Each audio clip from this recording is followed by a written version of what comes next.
नीतीश राणे के लिए मेरे पास कई सवाल है, लेकिन उन सवालों से पहले वारिस साहब 2 सवाल मेरे आपसे हैं। उसके बाद मैं चलूंगा नीतीश राणे से उनके बयानों को लेकर सवाल पूछने के लिए।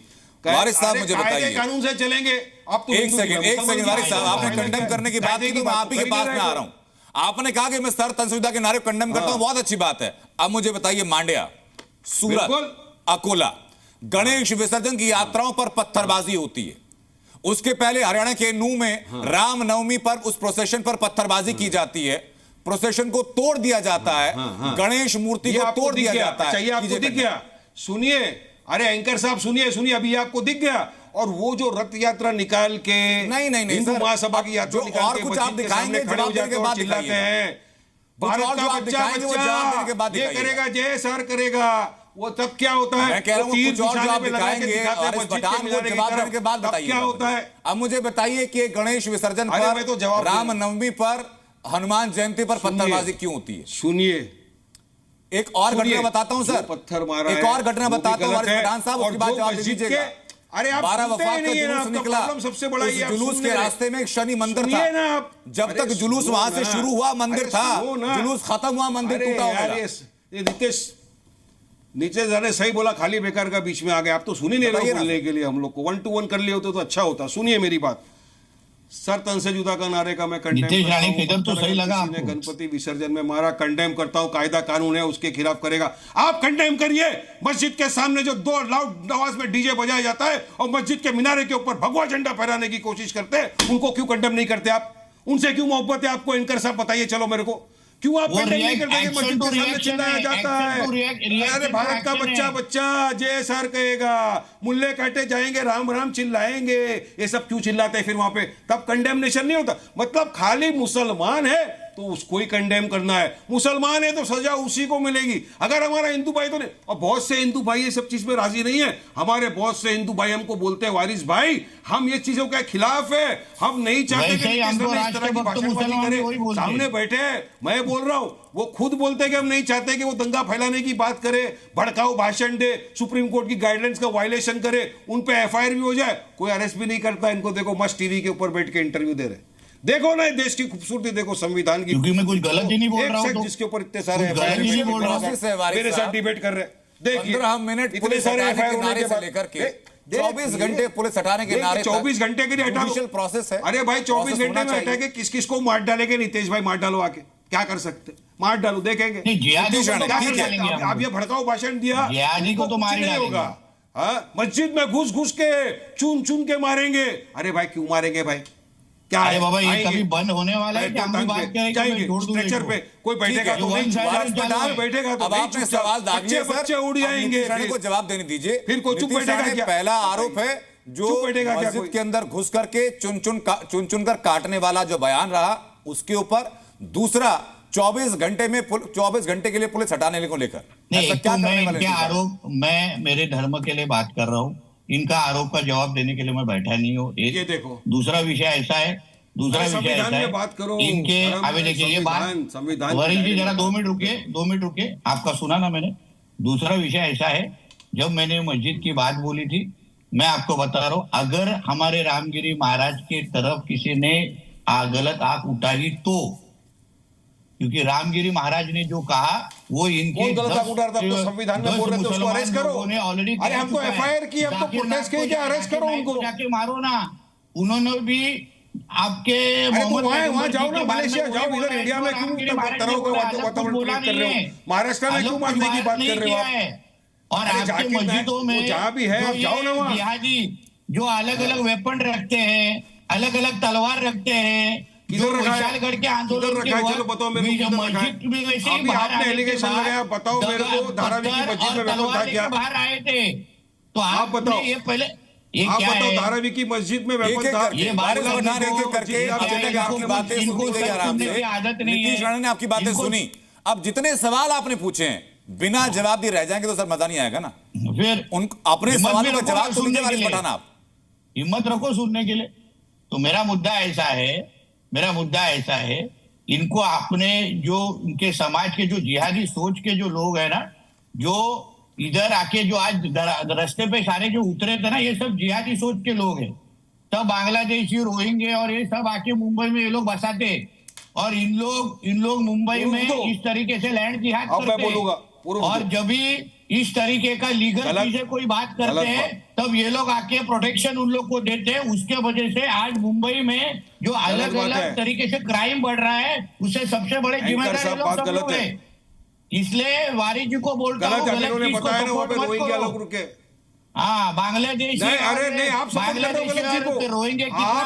कर रहे हो रामगिरी को, वो रामगिरी। अच्छा सुनो नितेश जी सुनिए, अरे सुनो, मैंने आपकी बात सुना ना, आप सपोर्ट कर रहे हो रामगिरी को। रामगिरी ने तमाम मुसलमानों के देश के दुनिया, अरे बाबा वो रामगिरी ने वही बोला, रामगिरी महाराज, मैं आपके धर्म के खिलाफ बोला, मैं आपके धर्म के खिलाफ बोला, आप क्यों बोले, वो क्यों बोला धर्म के खिलाफ हमारे?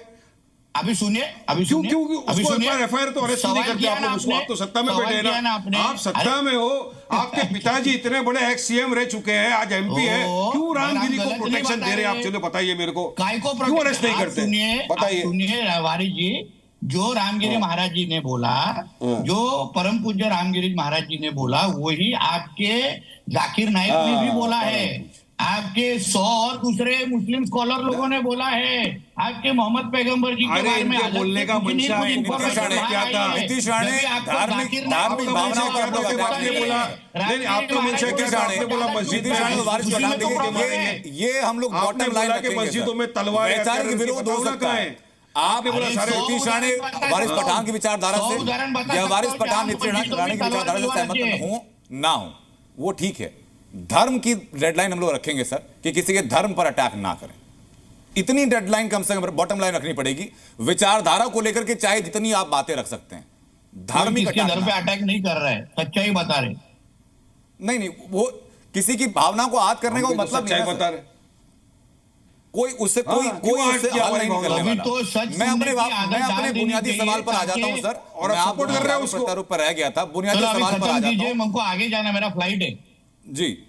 नहीं ठीक है सर, आपकी फ्लाइट है, बिल्कुल आपको मैं बहुत जल्द फ्री करूंगा। एक सवाल मैं वारिस पठान से लूं, उसके बाद मैं वापस आ रहा हूं। वारिस पठान मुझे बताइए, जब देश में बार बार हिंदू धर्म के आयोजनों पर पत्थरबाजी होती है, जब देश के अंदर अलग अलग हिस्सों में गणेश विसर्जन पर पत्थरबाजी होती है, रामनवमी के आयोजनों पर पत्थरबाजी होती है, तब धार्मिक सद्भाव, गंगा जमनी तहजीब, संविधान, सांप्रदायिकता, ये सारे शब्द गौण क्यों हो जाते हैं? वारिस पठान तब निकलकर बाहर क्यों नहीं आते कि मैं कंडेम करता हूं इस विचारधारा को, पत्थरबाजी बंद होनी चाहिए? अरे भाई, मैं तो बोल रहा हूं पत्थरबाजी जो भी करता है उसके खिलाफ कानूनी कार्रवाई करिए। आप सुनिए, अब 2 दिन पहले ईद मिलाद का जुलूस निकला, हजारों की तादाद में लोग रास्ते पे निकल गए, सब निकले जुलूस के अंदर। मुझे बताइए कोई भी एक इंसिडेंट जहां पे कोई किसी के हिंदू भाई के मंदिर के पास जाके कोई नाराबाजी किया हो, या लाउड के अंदर डीजे बजाया हो, या उनके ऊपर चढ़ के हरा झंडा फैलाया हो, एक भी जगह नहीं दिखा। चलिए बता, मैं आपको बताता हूँ, मुसलमानों के जानबूझ के डीजे का वॉल्यूम फास्ट करते हैं, जानबूझ के नारेबाजी करते हैं, झंडा लगा देते हैं भगवा। सर 12 वफात का जुलूस निकला, कंडेम नहीं करते। जब जुलूस निकल रहा था मोहल्ले के बाहर से, तो शनि मंदिर वहां पर था, जुलूस जब खत्म हुआ तो वही मंदिर क्या मिला वहां के लोगों। हाँ, अरे तो कानून कार्रवाई करता है। सुनिए कानून कार्रवाई करने जाता है तो सर उधर भीड़ इकट्ठा हो जाती है। पठान साहब, मैं समर्थन करते हैं कि महाराष्ट्र में अनेकों जगह पे मुसलमानों के जुलूस के ऊपर पथराव किया। मैं कह रहा हूं वारिस पठान साहब, जब कानून कार्रवाई करने जाता है तो फतवा जारी करके हजारों की भीड़ इकट्ठी हो जाती है, इसलिए खामोश रहता है। फिर कहते हैं कि मुसलमान कायदे कानून का पालन करता है, इसलिए खामोश रहता है, संविधान का पालन करता है, वरना डरते नहीं है, लेकिन संविधान का पालन करते हैं, कानून की बात करते हैं, इसके लिए खामोश रहते हैं। वरना इन लोगों ने तो मुसलमानों के खिलाफ जंग छेड़ दिया है। जहां सीधे वीडियो बाहर आए हैं, वहां से बीएमसी के ऑफिसर्स वहां थे, सिर्फ धमकाया गया है नहीं, बीएमसी के ऑफिसर्स की गाड़ियां भी तोड़ी गई। मेरा इतना ही सिर्फ कहना है, मेरे को इधर लंबी बात कहनी नहीं, इतने बहन बोलना है। जो नियम, जो संविधान, जो कॉन्स्टिट्यूशन हम हिंदू बन के हम पालन करते हैं, हम इतना ही चाहते हैं कि हमारे देश का हर एक नागरिक वही फॉलो करे, उतना ही हम चाहते हैं। जब ऐसी सिचुएशन अगर कोई हिंदुओं का मंदिर तोड़ने आ जाता, मैं आपको विश्वास से कहता हूँ, कोई इतना बोमा बम नहीं होता, कोई पथराव नहीं होता, कोई ये ताकत दिखाने की कोशिश नहीं होती।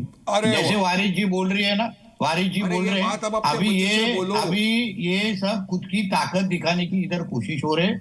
हम हिंदुओं की बात बोल रहे हैं इसलिए हमको दंगे भड़काने का। आप जिस तरह के आपने गणपति का विसर्जन का बोला, मैं आपको ईद के जुलूस का एक आप उदाहरण बता दीजिए जहां से मंदिरों से हिंदुओं की ईद के जुलूस के ऊपर कोई पत्थर, एक भी पत्थर आया। इन्होंने चप्पल भी मारे हैं।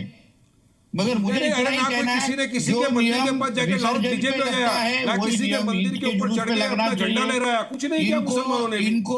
इनको सच सुनने की आदत नहीं है। अच्छी बात क्या कर रहे हो ना, ये बौखलाए जाते हैं, उसके बाद ऐसे बड़बड़ करने लग जाते हैं। संविधान की बात करता हूं। इन्होंने जब भी शांत बैठ के आपके समाज के जो जिहादी सोच के जो लोग हैं उनको जिस दिन आप शांत करोगे वारिस जी, हमारे हिंदू राष्ट्र में आपको सबका स्वागत होगा। वारिस पठान संविधान के साथ खड़ा है, संविधान में इक्वालिटी है। वारिस पठान ने हमेशा सेकुलरिज्म की बात की, हमेशा गंगा जमुना तहजीबी की बात की, मगर कुछ भारत देश में ऐसे नफरती चिंटू आ गए, खास तौर से भाजपा आरएसएस के लोग जो आए दिन आके सिर्फ और सिर्फ इनका काम है दो समुदाय में लड़ाई लगाओ, अपना काम बनता, भाड़ में जाए देश की जनता।